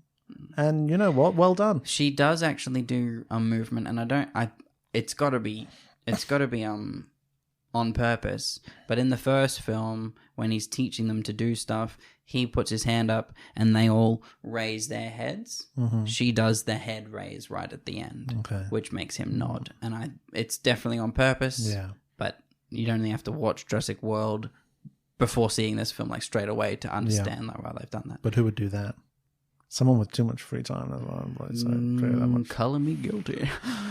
Kid gets stolen, Blue gets stolen. They go on a CIA mission without the CIA. They're not the CIA. They are just humans. Just a couple of people. They turn up in Malta, and Malta has a Star Wars underground bazaar of some fucking kind. For saying that. That was in my notes. I was like, this is Star Wars now. It's so weird. Something about... But this is interesting because what's happened is waspy American filmmakers have constructed their idea of what an exotic feeling planet would be. Yeah. Which now in film language has come to draw on elements of places like Malta. So then now, 30 years later, if we see something actually set in Malta, still in a fairly exoticized way, and there's a bunch of creatures in it that we can't immediately place a certain kind of dinosaur, so they can't look like weird creatures. Yeah. And then you add in like someone in a leather jacket who has a sort of janky ship that they fly people in and out of. And arm gloves. Arm fingerless gloves. It's Star Wars time, baby. Yeah. I also it's a Star Wars born movie. I think it's also Star Warsy because that whole scene most of the dinosaurs in that scene are actual puppets. Like most of the Star Yes. Wars aliens are physical puppets. That makes I it love feel that like they Star did Wars. that. That's Yeah. very cool. That was good of them. But it feels like Star Wars. Like there's this you'd feel this random band playing the same song in the background while Yeah. these dudes are, for some reason, betting on some chicken fight between these two dinosaurs. But then when the action sequence starts and they let the two big ass dinosaurs out, all these dudes betting on the chicken fight don't even notice it's fucking happening behind them. No one in the world of Jurassic World, in the Jurassic world, seemed to have developed any sense of readiness that they might be confronted by dinosaurs. It's first time every time. Anytime anyone sees the dinosaur, like, what the fucking fuck? And that fucking dude on the little scooter who just dies. I'm like, what? He's got his headphones on. Unnecessary. He didn't pick up on the vibrations or nothing. Or the fact that those things are huge and everybody is running. I mean, I'm sure people don't run everywhere in Malta all the time. he's probably ears deep in a podcast. I do enjoy the fact that their underground bazaar has two giant dinosaurs just in small cages. Like, we're selling these ones. They're for sale. Somebody's going to buy them. I feel like the durability of dinosaur cages really fluctuates. Imagine if you were the dude who built shipping containers and then just like got to shift and like, I have a new niche. I tell you what people really need. I have a new niche, y'all. Well, because the thing is, like, when you get to Jurassic World Fallen Kingdom, this is our 5th movie of dinosaurs busting out of anything you put them in. Like, they always get out no matter what. And then they're like, we're going to put all these dinosaurs in cages and put them in a room full of people who we need to be alive because they're giving us their money. And it works perfectly. Like, the dinosaur only gets out because they open the door. Yeah. So where have those cages been the whole time?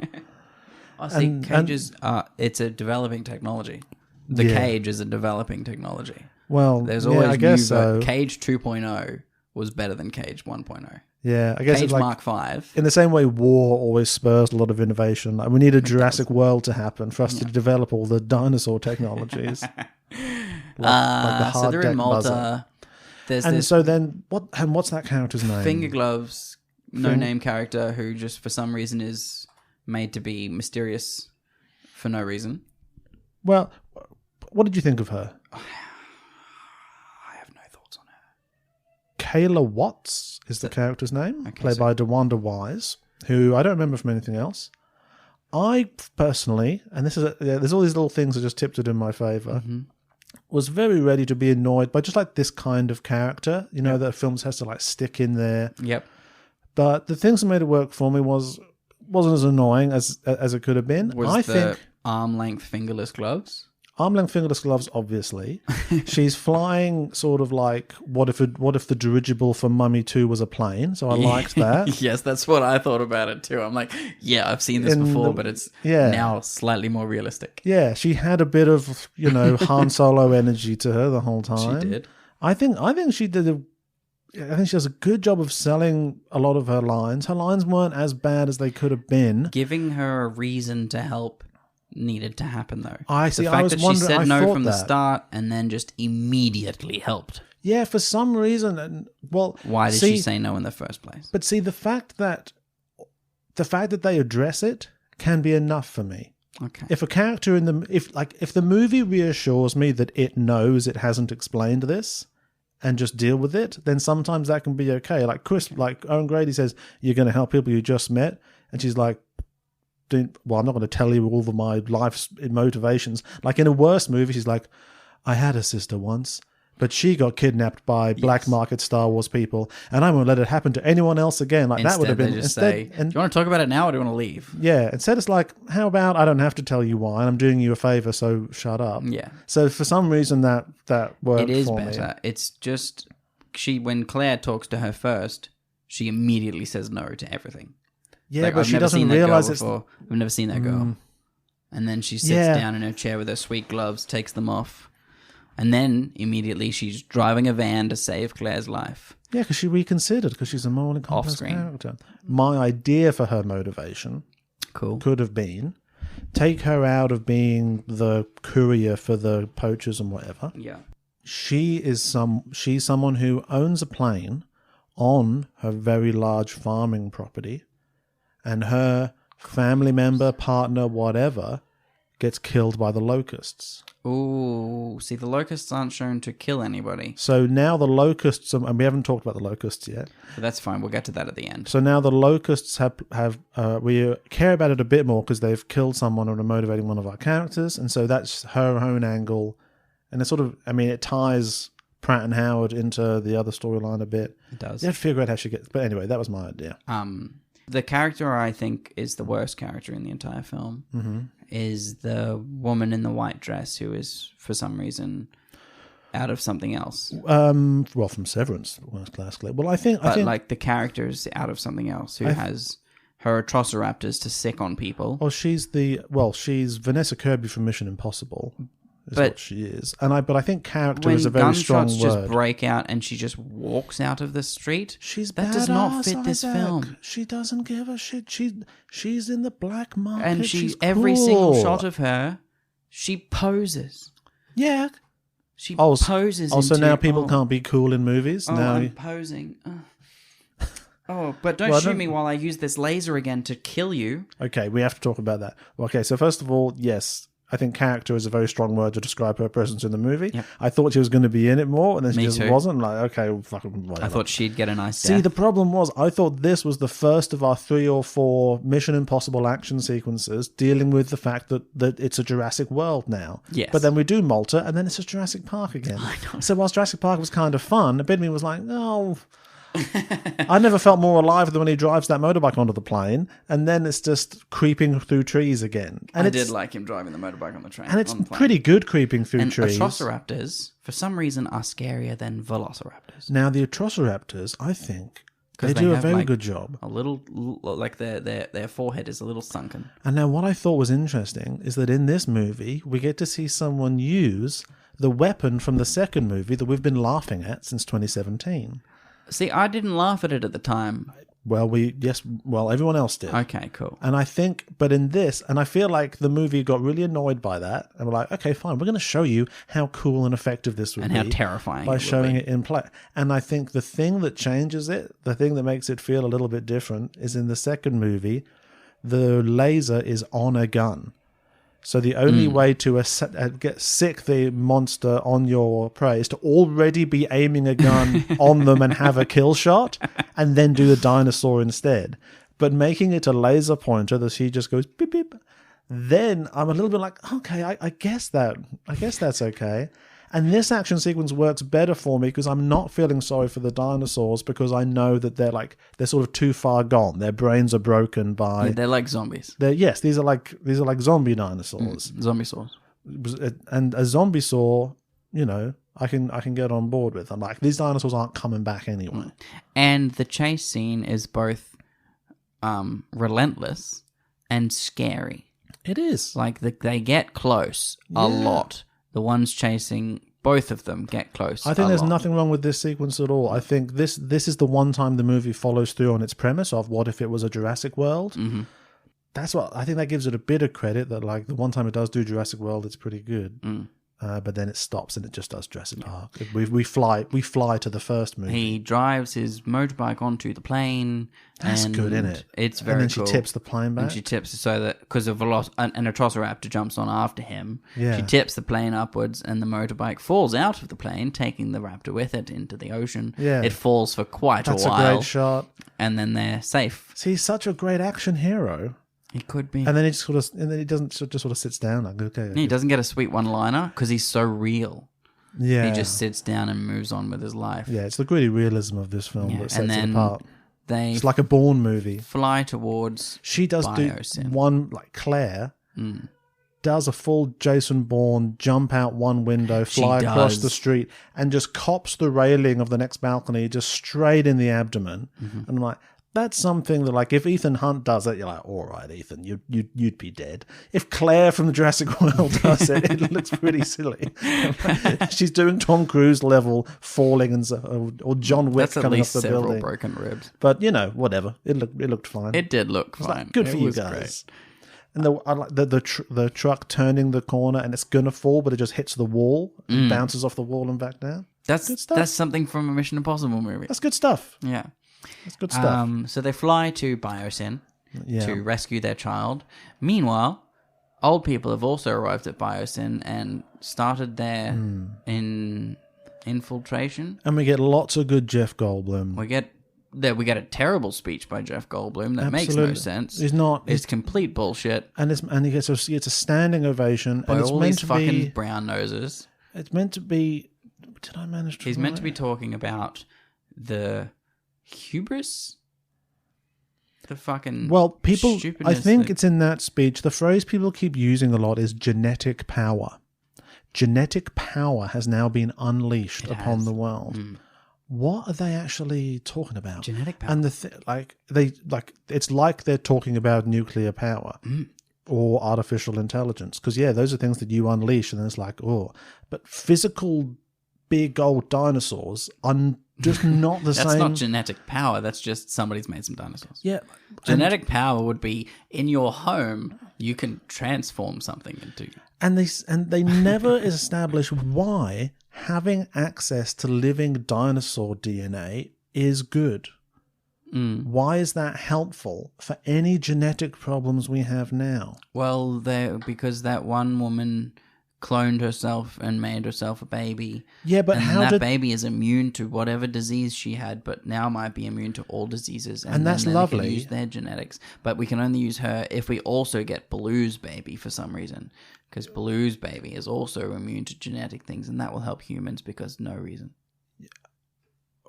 Why does the dinosaur help with any of that? I don't know. And you could explain it with a few lines Movie of bullshit. science. Yeah, they just need to give me a few lines of movie science where older clone woman is the clone mother is like, I've cured my disease and I never could have done it without access to this Tyrannosaurus I Rex. contracted new polio, and now I have cured new polio. Thanks to this. Thanks to the blood of and the genes of. Thanks to the Gigantosaurus. I had to wait until it grew to be fully matured. I couldn't do it from an embryo. We had to clone it, allow it to live, and then get the stem cells. And you know what? You could make something like that work. Like, this whole movie is bullshit and none of it makes a lick of sense anyway. It's just missing a few connective pieces of bullshit. Yeah. That it doesn't realize it doesn't have. I think the movie's so faux intellectual and thinks it holds together in a way it really doesn't. You just need clone mum to be like, I've cured new polio, and there's no way I could have done it without the acid that the frill-necked one that killed Newman gives us. The fact that there are "Ah." several of those now in New Jurassic Park is weird too. I don't care. I fucking love those dinosaurs. That's the least of our problems. Yeah, they're good. Terrible death for your villain, though. Yeah. I wanted Jeff Goldblum to beat him to death with a mug or something. I wanted Jeff Goldblum to slap him and then he'd trip over a railing right into that Giganotosaurus. I want him to go to prison. I want someone to get some sort of comeuppance. Oh, you don't want the bad guy to die? Well, he has to die. It's a movie. It's okay. It's okay if he dies, but Can he die by after doing a self-tape that reveals his crimes? No. If he I want does an hearings. interview to the world, hi, I'm a terrible person. I want Senate for these hearings. reasons. So the Senate hearing happens, and then his punishment is to be fed to the Giganotosaurus. Yeah, that's fun. Yeah, something like that. Let's bring back, the way they used to instead of slaves being eaten by lions or whatever. The prisons are overcrowded. Well, we'll just give him a single raptor. In a Jurassic world, without there's parts of the world where that would definitely be occurring. Definitely. The plane Not arrives naming any at names because we've got enough feuds going on. New Jurassic Park. Yeah. And I liked his conversation with her when she ejects. Yes, Lewis Dodgson's choice of not welcoming them is to take the roof off the park and allow the fly things to attack the plane. Yeah. Cool. That means he is definitely a villain. He's got no redeeming qualities. He's just murdered these 3 people with one of his dinosaurs. As the plane goes down, Owen just goes over to Claire and just basically says, you've got to survive. We're both going to die. Go find our daughter. Live your life. I liked it. It was cold. That is just straight up. See, yep, I'm going to die. Bye. They're not like dragging it out and being all soppy about it. No, Owen's it's like, just matter of fact. this is what needs to happen. Yeah. There's nothing to say. I thought that was very cool. Yeah, I actually really liked that moment. And so Claire ejects. And they're like, how are we going to survive? Well, by any estimate, we're not. So let's just crash and see what happens. They crash in a lake and they're not even wet when they get out of the plane. no.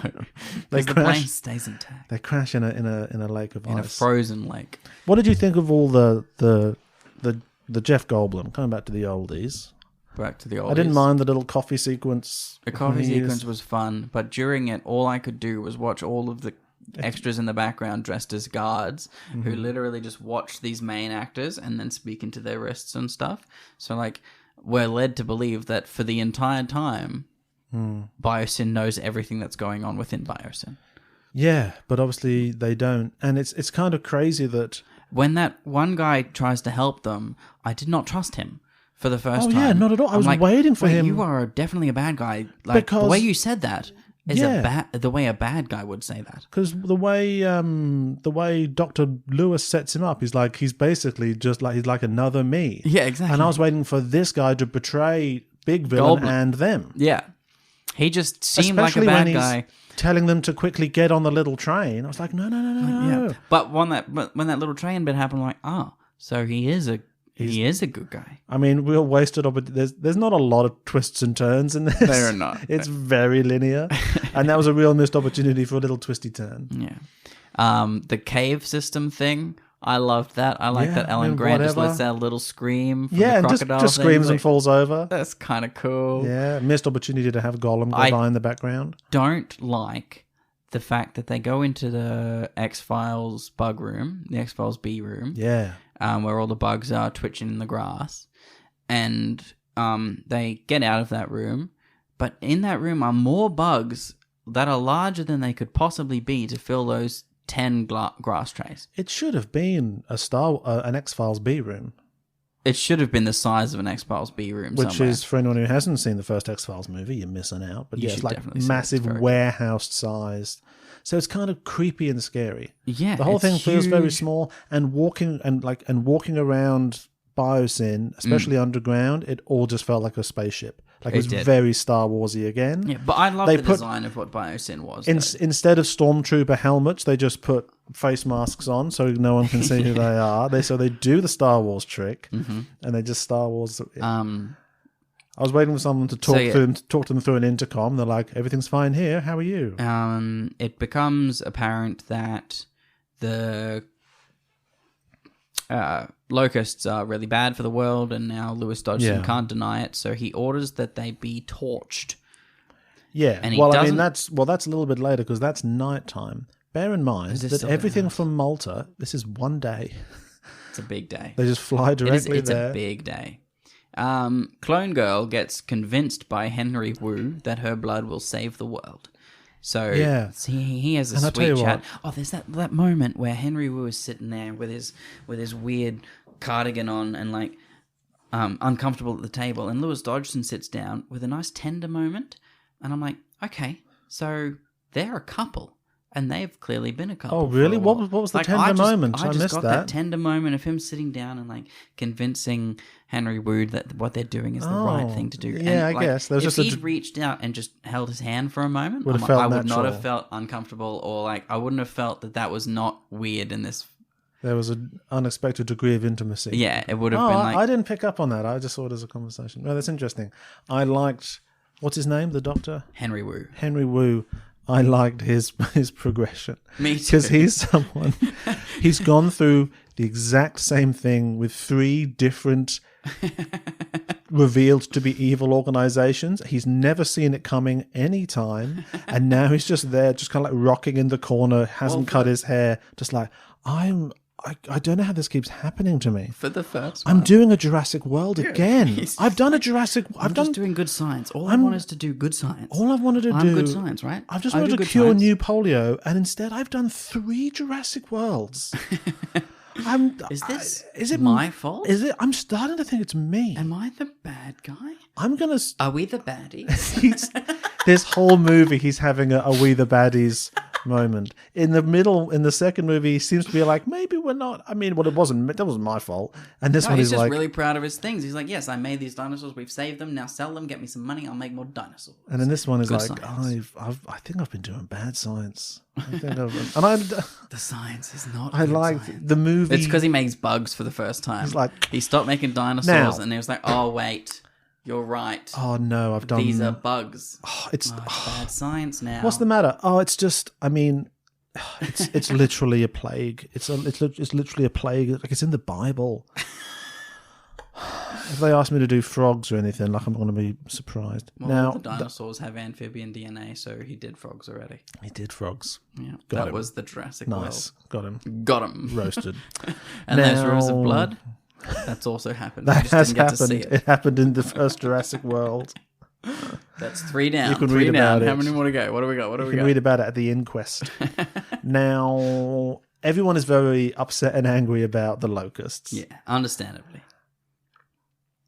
I don't know why I don't hate them as much as everybody else. The locusts. Yeah. Because they're eating all Because- the crops and the people are going to die. No, I don't mean people in the movie are upset. I mean people in the real world. Ah, so like we As don't in- like, as in the audiences didn't like the locusts. Like the summary statement is, I thought I was going to go and see a shitty movie about dinosaurs, and instead I saw a shitty movie about locusts. I That's mean, the tweet I remember seeing. I don't think the locusts are in it enough to be shitty. That's what I thought. They're Well, not yeah. in it enough to be the bad guy. Like, yes, this is a plague. That's cool, but it's not enough. I think the criticism of it, which I understand, is that it's weird that the big problem is not the dinosaurs.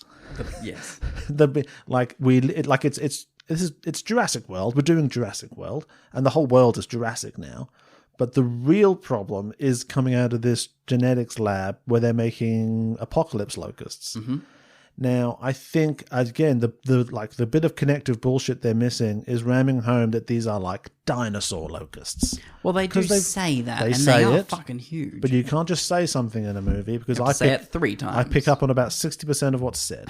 So you kind of get a general sense of what's going on. I think if they reinforced, and then if you had Alan Grant be like, we've always wanted to dig up a go fuck yourself a saurus locust. Now there's loads of them. Then you're like, okay, so I guess this kind of is still dinosaurs. Yeah, because But- they are. But it's also, this is the threat from the Bond movie this movie wants to be. Yeah. So it's This is a global threat. It's not. and that's fine. And like it's like there's a Bond movie where you go to his mountain lair and he's got dinosaurs guarding it. Yeah, and it So- also has locusts to so- spread around the world. Yeah, so the Yeah. world level threat is the Bond villain's going to release locusts to make lots of money. Perfectly fine Bond villain plot. I mean, And they- also his they might have henchmen done are it. dinosaurs. And his henchmen are dinosaurs. Yeah. That's fine, but that's not Jurassic World. No, that's Bond movie. Yeah. That's Owen Grady's action hero movie. This whole thing could work because then the villain could like send a couple of dinosaurs to Malta to get him. And that explains why everyone's surprised.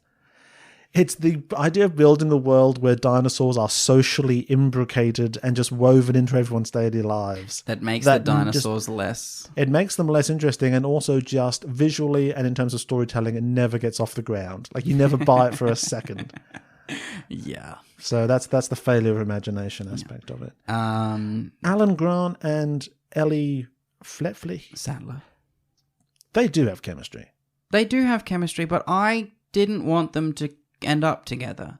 Which sounds bad, but like the first movie was great because they had a platonic friendship where she was a student and he was the scientist, and they were like, they Yeah. both respected each other enough. Because they're like 20 years different, which the internet just realised. And like in Jurassic Park 3, where she's married and he's just a friend Yeah. who she helps. Like, I Kind thought of a that big was call, cool. isn't it? So, It's weird to give them like, oh, cool, they love each other now. yeah, I think it's another failure of imagination of like, well, what kind of relationship could these people have if it's not Yeah, romantic? imagine if they just respected each other. What if they were old friends and colleagues, and Yeah. and you just find a different way for like their values to conflict or something in a way Yeah. that gets resolved by the end of the. I think we'll just have them kiss. Thank you. It's safer to have I think it's safe. have him get uncomfortable when Jeff Goldblum gets too close to her, Yeah. and then they kiss later. Yeah. That's exactly what we did in the first one, except Yeah. without the kiss. I was loving Jeff Goldblum. Great line, which I think must be a Jeff Goldblum improv. There's no way the writers are coming up with this.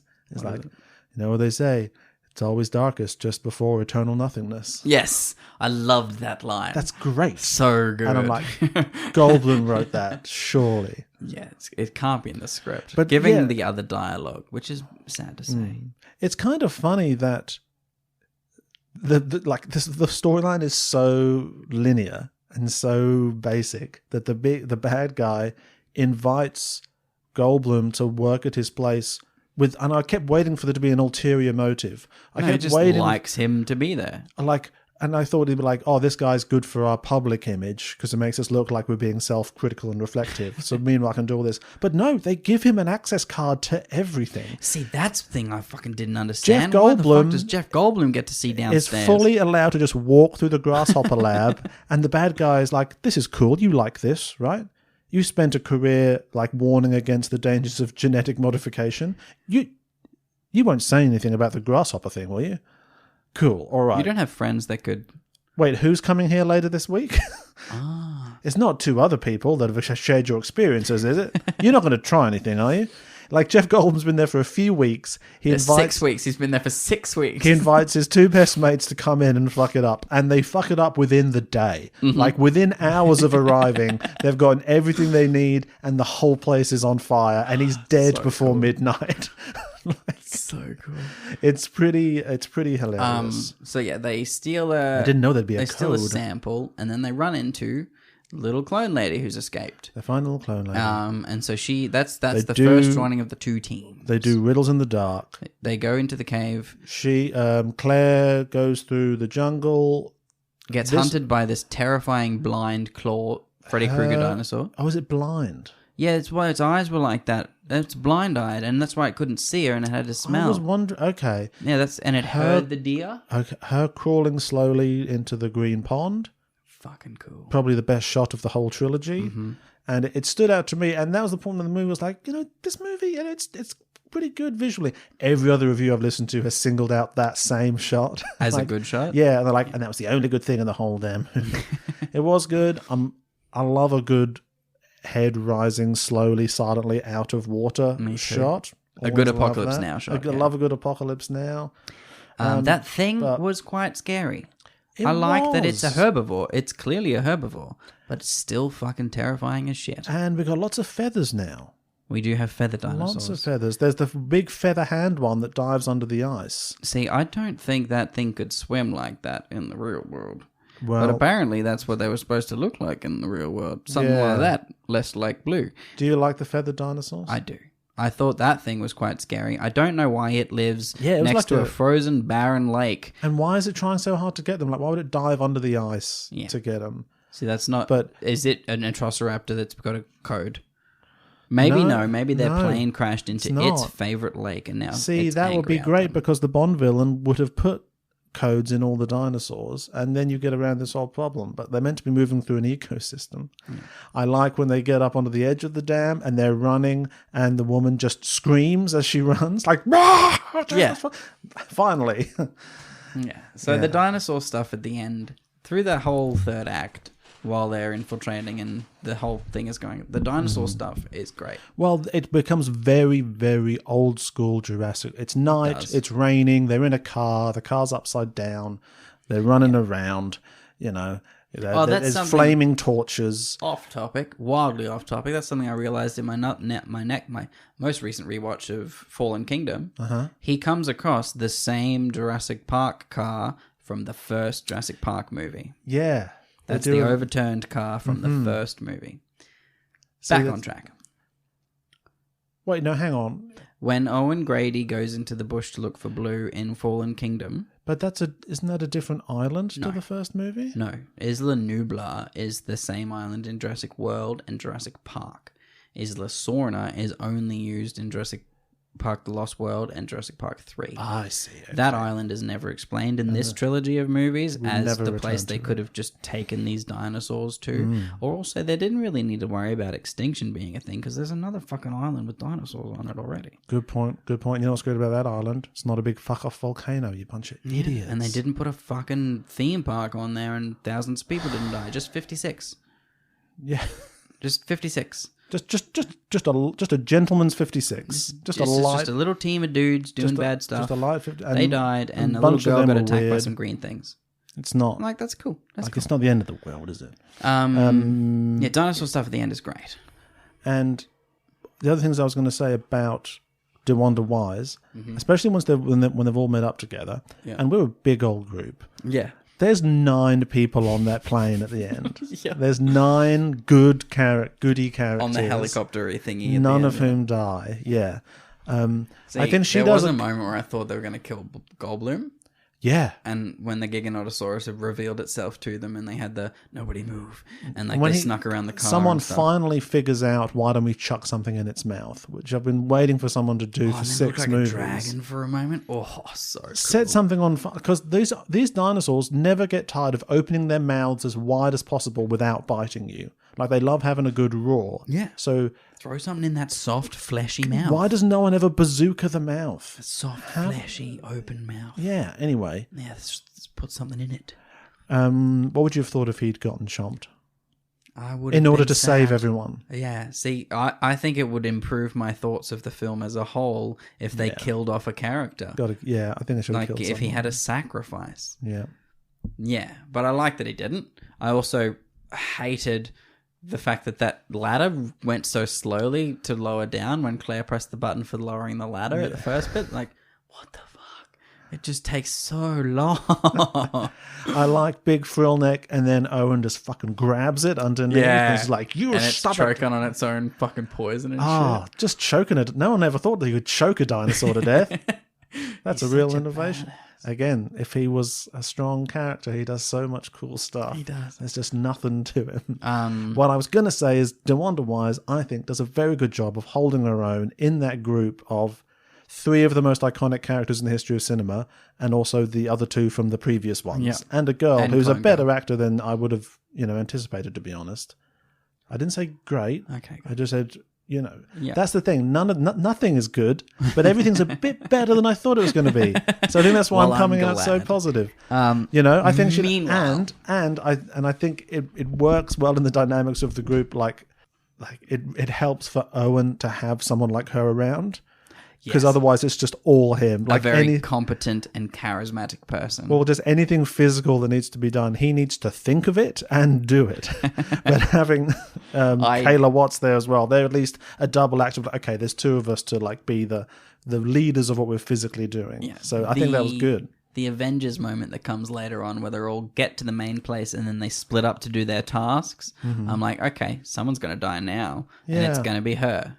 Or also like, why couldn't they just do the tasks together and then all go to the helicopter together? I think, it would have ended up feeling weird if anyone died, because the movie's been so broken up and they've been so separate. If they got together earlier on and then there was a big final act of them all together, and then it can be like a horror disaster movie where people get picked off, like Deep Blue Sea or whatever. Yeah. And then it'd mean something. Everyone's too important, and we know the movie ends in 20 minutes. So if you kill someone now, it would just feel off kilter emotionally, even though it would still be kind of cool. So meanwhile, while these people are now having their Jurassic Park adventure, Lewis Dodgson has come to the realization that his locusts are bad and he wants to cover this up, so he orders them all be torched. Yeah. In doing so, he doesn't realize that these are Flame locusts. dinosaur locusts that can light on fire and still break out of a fucking building. Unfortunately, it turns out fire is actually the fuel for these locusts, and they actually consume it like demons. Yeah, they So still then die, but like a while later. about 45 minutes later. Yeah, once they've lit the entire fucking forest on fire. And after they've turned the world into Flaming Locust World. Yeah. Which is the name of the next one, I think. I hope so. I don't think they'll make another one. I think they'll just reboot the series in 6 years. Yeah. Like, this is the new Jurassic Park. Just wait for enough fans to die of natural causes, and then they'll... So yeah, the locusts light Didn't the mind park that on either. fire. I kind of like the fact that they were just... There's just such a fucking intense thing. They just bust out the vent. Yeah, Like, I thought it was cool. everything Dodgson tries to do just doesn't work. I like that he also isn't present to watch And it's this like, happen. yeah. He just like, yep, cool, this is working. I'll leave now. Then they break out. Firestorm of presumably raining elsewhere, locusts. he's like, fuck. They roll down the cliff. Good Goldblum stuff. We're like, this is fine. This is fine. Let's lean to the left. That is a great contribution. Well done. Let's It move. is a cool little thing, yeah. Great. All good. When old mate approaches Dodgson in his office, and he's like, "It's fine. We'll just pick up. We'll start this again. It's okay. It's okay." And dude just stands there silently. I legit thought he was just going to shoot him in the face. Oh yeah. Like when he's just standing there silently, just watching this guy sort of panic and like. I legit thought, okay, you are definitely a spy for the CIA because you've helped our good guys. You're a good guy. Yeah, you're just going to shoot this motherfucker. I was waiting for that turn. I was waiting for him to be in contact with Justice Smith or something. Yeah, someone like that. So he's the mole. Yeah. But he wasn't. He's just a guy with a conscience. Dodgson is he's a pretty weak villain as well. Like I was intrigued by his sort of characterization. Why did they make him like try to be a Steve Jobs ripoff? But also kind of like stuttery and nervous. Yeah. Like he's sort of socially awkward. And I was waiting for that to be dropped as a mask, and actually he's no, he's just kind of a weirdo, and he's like, oh no, nothing worked, and then he just dies. And he just gets killed by gets killed the same way Dennis Nedry gets killed. And he doesn't do anything like direct, like hand to hand directly evil enough. Like, and he's always get to the point where at the end of it, the villain just has a gun in one hand and a briefcase in the other, and is just executing people to get out of where he's trying to get out of. Well, and that's when he's like everything he does is fully revealed. Yeah, as the evil that he is, and then he gets confronted by Jeff Goldblum, who's the one who should kill him because he's had the longest relationship with him over the last 6 weeks. Everyone else met him today, and old mates and worked with him for a couple of years. Jeff Goldblum, Jeff Goldblum gets to give him another big meaningless monologue about chaos. It is explained why Jeff Goldblum works there. Sorry, continue. He gives him a big meaningless monologue about chaos, and then you think he's got the drop on Jeff Goldblum, but then actually the whole time Goldblum's just been drawing his attention so that the girl can pull a lever, or the scientist gets his redemption and he pulls a lever and it drops him down a trapdoor into a world of flaming tyrannosaur locusts. They're cool. That's what should have happened. Like, he should have been there at that final but the humans can't kill the bad guy. Three-way fight. The humans can never kill the bad guy. Well, I think they always have to die by dinosaurs. Well, no, they do. They just drop him through a trapdoor, and they're like, "Well, escape." Yeah, but that's them killing him, though. No, it's not. Like it's the rule of execution. No, like you can hang someone, but you're still it's pulling just a lever, dropping him which through a kills trapdoor. someone. Isaac, when I drop someone through a trapdoor, I don't worry about what's down there, or what's around their neck, or what's around their neck, around their neck, or whether, or what. Or are you the person who presses the button for the lethal injection? Are you still killing that person? When I press that button, have you still committed a murder? I don't think about what's in the injection or what any of the context I'm in. If there's one thing I hate, it's thinking about context. To remove that layer of guilt of being like, yep, you're the guy who presses the injection thing. Would it be cool if, not cool, would it be more ethical for the entire audience of people there to watch the execution, to everyone have a button, and on the count of 3, everyone presses their button, nobody knows which button actually makes the injection happen. Nobody has the guilt of pressing the button and injecting somebody. Have you thought of this before? No. This feels like an idea, but that would definitely work. The guilt of injectioning somebody, I've thought of that before. But if everyone had a button, then no one would feel guilty. Well, it depends how you feel about execution. If you're still killing somebody, even though they're a terrible person. Yeah, but if you're pro-execution, then they deserve it and it's the right thing to do. Oh, so you feel patriotic. Yeah, or like if you've got revenge on someone. I'm pro-lifelong punishment. Mm-hmm. Well, that's why I wanted this guy to go to jail. Yeah. But if I had to, I would execute him with Jurassic trapdoor. With Jurassic proportions. At a Jurassic level. I would execute him Jurassically. And then they're trying to escape, and then there's a big 3-way dinosaur fight. So cool, but also not cool, but also cool. The helicopter is right there. Right. I was like, take off again. The Giganotosaurus. Don't stay. You're going to crash. Hover. You are going to crash. Just hover above, please. Yeah, Giganotosaurus is there. Big Edward Scissorhands is there. Yeah. And Tyrannosaurus, the good one, almost kills the T-Rex. And everyone's like, oh, no, not again. You can't kill the T-Rex. But then it just charges the Giganotosaurus into the fingies. Into Edward Scissorhands. Into these sharp fingies, which I'm fairly certain in the real world were not overly sharp. They would have been used for foraging. Yeah, they were. And for pulling bark off. No, it's actually called the Wolverinosaurus. Ah, so they are adamantium claws. Yeah. Yes, Biosyn made that dinosaur. The fight was fine, but it just... I think it's expecting people to enjoy it in the same way people enjoy like Godzilla Versus movies. Kong? Yeah. Yeah. And the thing is, I don't like that. See, I don't think it's very animal. The closest... Godzilla versus Kong, those are sentient beings with thoughts and feelings and and like why are these and three wants. guys doing These this? are just dinosaurs. They would not fight each other. See, the thing, what I really liked earlier in the movie is when there's the deer and the T-Rex finds it. It's like, oh, sweet, a fucking free deer. Yeah. And then the other one comes in. It's like, what the fuck are you doing? And they just shout it. And the T-Rex is like, fine, whatever, God. That was very cool. And they just like nudge each other a bit. And then he walks away. I'm like, yeah, because they're not going to fight if they don't have to. Also because very then sad. Yeah. Because the T-Rex would have just eaten this deer instead of hunting. Like, he would have Yeah, had, but like, they... T-Rex will be fine. He'll find another deer. But the fact that it didn't do the obvious dinosaur thing, of every time a dinosaur sees another one, it's an immediate fight to the death, no matter what. Like, they were behaving a bit like animals, and then they just... I mean, I'm sure they have some sort of rationale for it. Every time animals see each other, it's an immediate fight to the death. When Well, your true. dog meets my dog, Yeah. immediate fight. I wonder how they're getting on down there. We've been up here a while. We should go have a look. But the closest this movie gets to articulating a message that kind of works and a little bit stands up because it's very simple. It's none of the bullshit Jeff Goldblum's rabbiting on about. Which is bullshit. Which is all... Well, it's not bullshit. It's just nothing to do with this film. It's nothing to do with any of the plot or themes of this movie. When the dinosaurs are about to fight and we're like, oh no, the humans are there. And Alan Grant says, this isn't about us. And they realize they can just run the fuck away. Yeah. I'm like, yeah, that's something. That's like humans needing to realize that we are not the center of the story of what's happening on Earth. And in our attempts to control it, we will destroy it. You know. Yeah. This isn't about, and I like that it's Alan Grant that figures it out. And like, it's a kind of fun little storytelling thing of, yeah, we're wanting to see what the humans will do. Like, oh yeah, it doesn't matter, just run. Yeah. The These dinosaurs are guys- dinosaurs right now. They're having dinosaur They're time. having their dino vendetta. They're having their, you know, Dino detta? the 12, this is their like 12 dual commandments moment. And then they fly away, everyone makes out, and then everyone lives happily ever after, and no one asks any questions. Yep.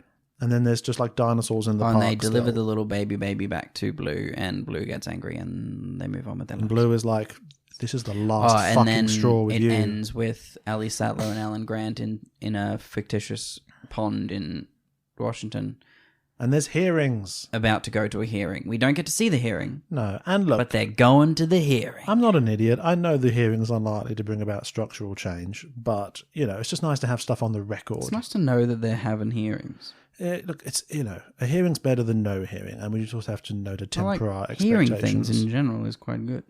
Well, so What I've, is- so, what is- so I've heard. Now, What do you think the scariest of the dinosaurs is? Because I for don't think me- it's the raptors anymore. No. Well, for me, weirdly, the two scariest dinosaur moments were Malta and this motherfucker. The underwater hands one. Yeah, the Clory guy with the Well, weirdness. just the way he swims at him and is like Oh, the screaming, swimming dinosaur. screaming back and forth. The way it Ah, comes okay. at them like a nightmare creature. That got to me a little bit. But like none of them are that scary. Like you have to work hard to make them scary, and you have to do it through framing and pacing and stuff. And they don't do I'll that. tell you what, it's non-stop fucking dinosaurs. This movie, isn't it? Yeah, there's a lot more dinosaurs in this one than Jurassic Park. Yeah. I'll give it that.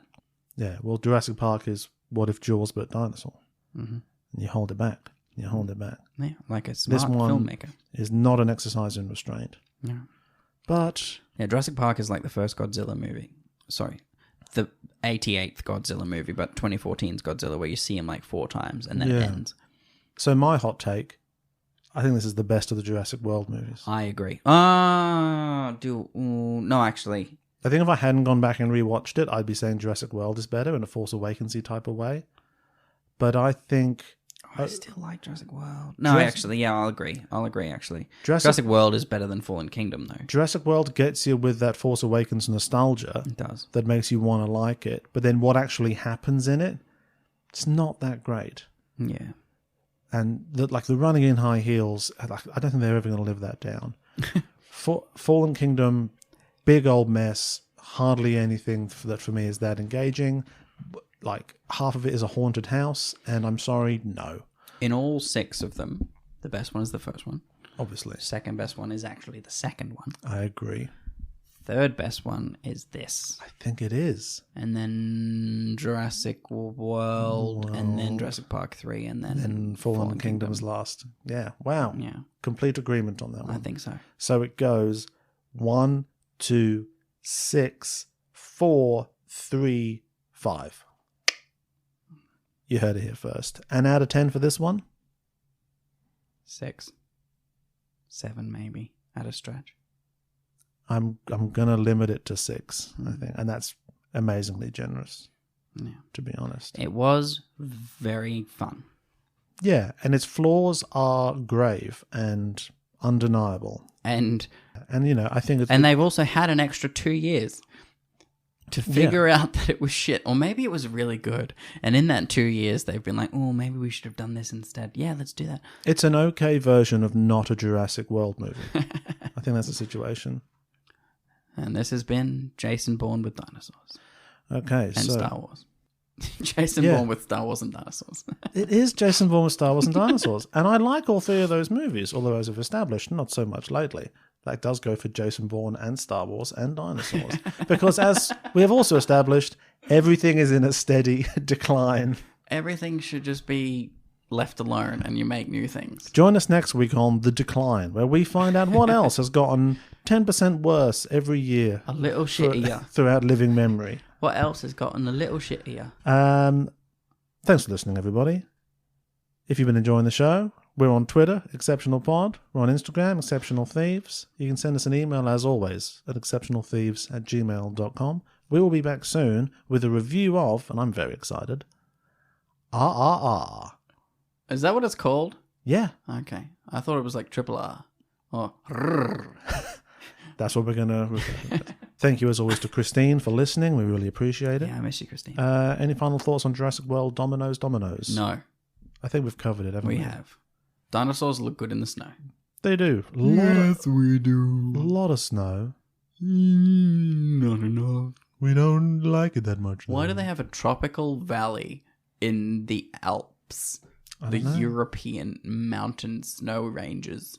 A tropical valley. Yeah. That just looks like the redwoods in Why California. does this Alpine Valley have a climate that doesn't exist at sea level in Italy?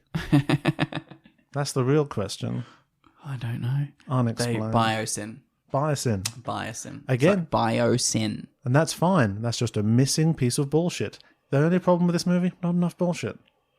They forgot some bits of bullshit they needed to put in it. Not enough bullshit. You got to reach a critical Like mass. you either have no bullshit, Yeah. or if you have a little And you bullshit, make you have to Bloody have more Sunday. bullshit than necessary. Yeah. You can't just have a little bullshit. You go hard or go home. Yeah. A little bit of bullshit. Oh, a little just bit of make- bullshit might work. Maybe like if you go too far but not enough, bad film. If you go too far and just keep going, good film. If you have a little bit of bullshit, can be a good film. Okay, well, we'll work more on this bullshitometer that we're developing here. That's why all the asylum films are terrible. Not enough bullshit, but too Whilst much. also having too much. Yeah. There you go. We've cracked filmmaking again. We've cracked another secret. Join us next week for more. Definitely not next week. Definitely be longer than that. Join us in a while for more secrets of the Next trade time. with 2 experts. That's me and that's Isaac over there. Expert. Bye. Expert.